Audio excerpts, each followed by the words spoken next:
Señal directa. Como usted se ha enterado a través de nuestros espacios informativos, en lo sucesivo la defraudación fiscal será considerada como delito grave, lo cual una parte de los contribuyentes la considera excesiva, el que por lo menos se le considera así como delito grave, sobre todo por algunos puntos que se incluyen en las reformas que han sido aprobadas. Para conocer su opinión al respecto, agradecemos el que nos tome la llamada del doctor Ignacio Román, académico del ITESO. ¿Cómo está? Buenas tardes. José Luis, muy buenas tardes, con el gusto de estar con ustedes. Pues muchas gracias por tomarnos la llamada. Su opinión acerca de estas reformas que pues traen calentitos, por lo menos a algunos empresarios de la Coparmex. No, digo, en general se advierte un empresariado muy molesto, sobre todo con mucha desconfianza, con mucha incertidumbre con respecto a las políticas que está implantando el gobierno federal. Híjole, a ver, a mí me parece que es natural que estén muy enojados. Es decir, estamos llevando ya un periodo muy largo de 3 décadas y media en donde habían tenido un poder de influencia gigantesco sobre la política pública en México.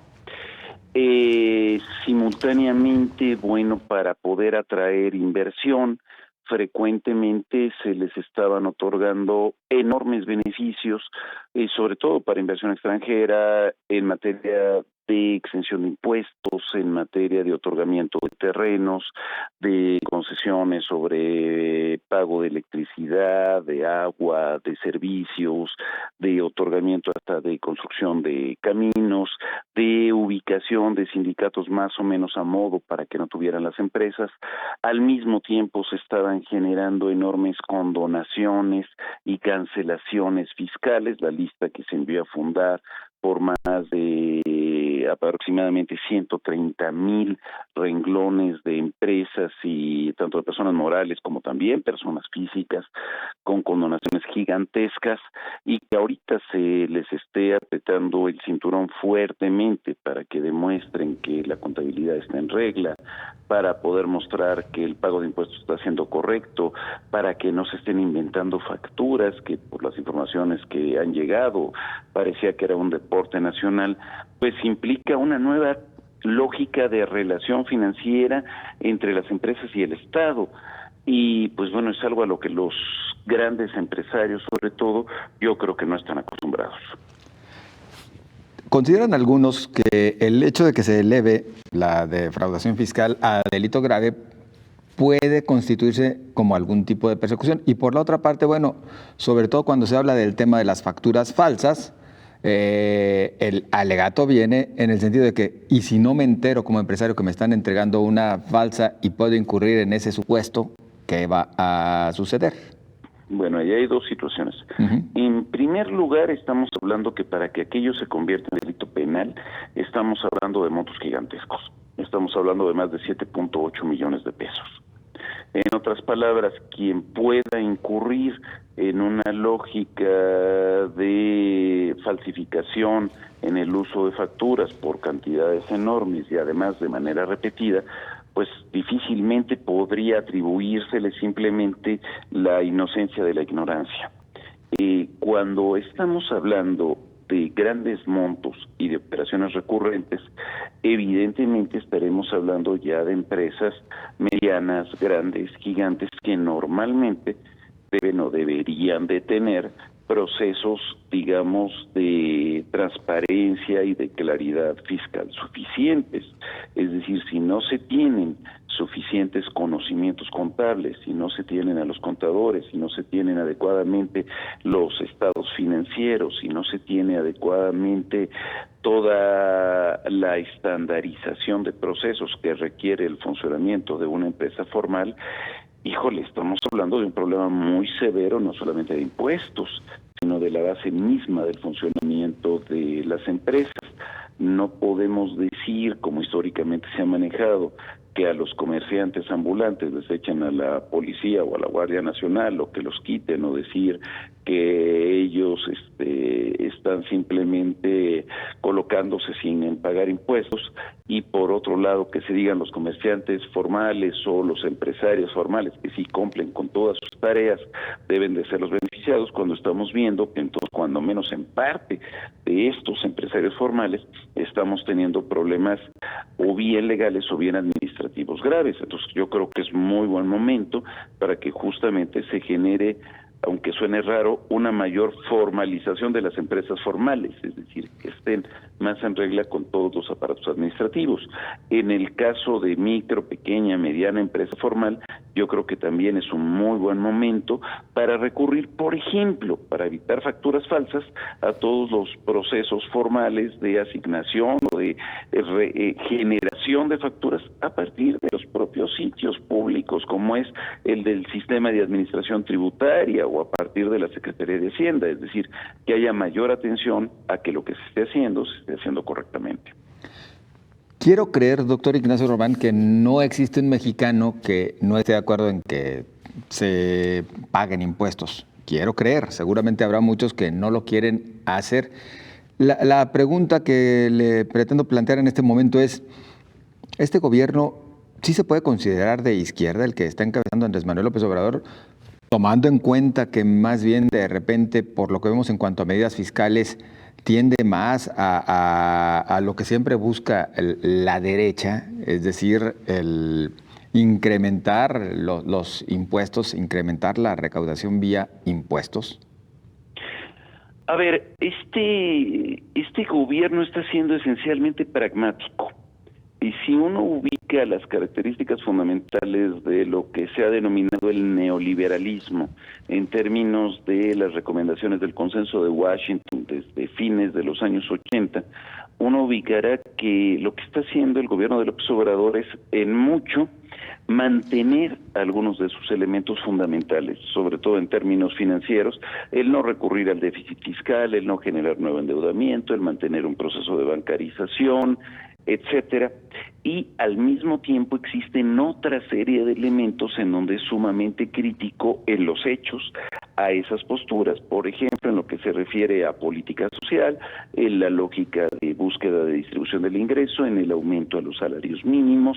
En otras palabras, está, digamos, como que en un proceso muy pragmático de romper en algunas cosas y de mantener las políticas de libre mercado en otras. En lo que se refiere a la política fiscal, yo diría que es al revés. Justamente, normalmente los gobiernos calificados como de izquierda requieren de un Estado fuerte y que sufrague buena parte de las necesidades sociales. Eso requiere una altísima captación de impuestos. Los estados, por ejemplo, escandinavos, normalmente dedican más de 50% del Producto Interno Bruto corresponde a gastos del Estado, mientras que en México andaremos en total en poco más del 20% y la captación tributaria es solamente del 13%. Más bien son los gobiernos considerados como, entre comillas, de derecha, los que tienden a una mayor liberalización. Lo que está buscando López Obrador es aumentar fuertemente la captación, pero sin modificar leyes. En otras palabras, simplemente diciendo, ya no aceptamos condonaciones ni cancelaciones de impuestos, cuando estamos viendo cientos de miles de millones de pesos en las listas que se publicaron por parte del organismo Fundar, y vamos entonces a establecer un control claro para evitar la facturación falsa. Entonces, me parece que poniéndonos en los zapatos del gobierno, lo que se diría es eso, o sí tener que generar forzosamente una reforma fiscal profunda. Entonces dice, mejor cobrar a partir de las reglas que ya están establecidas que crear nuevas reglas que van a crear mayor descontento social.